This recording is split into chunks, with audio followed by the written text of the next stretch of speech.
Hello, everybody, and happy Tuesday. Welcome back to Social Studies class. And for today's assignment, what we're going to be focusing on is how the systems of racial segregation, known as like the Jim Crow laws of segregation, slowly started to actually be ending or to be challenged to eventually kind of start to get rid of or change the system of racial segregation, keeping different people divided by the color of their skin across the United States.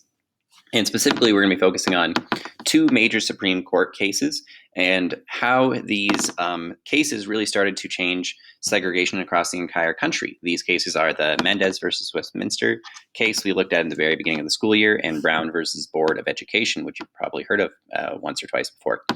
And these are focusing on schools, saying that school segregation, having different people go to different schools based on the color of their skin, was wrong. It violated the 14th Amendment. And because of this, segregation was ruled to be unconstitutional.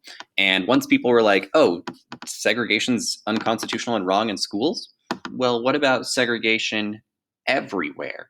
Is that unconstitutional as well? And it really starts this kind of like snowballing effect of segregation being found to be illegal and against the Constitution across the entire country.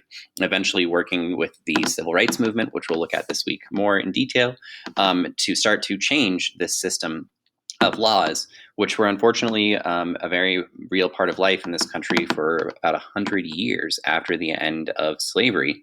And again, looking at, well, did slavery really end or did it just reinvent itself? And that's why, again, we get to the civil rights movement in the 1950s and 1960s.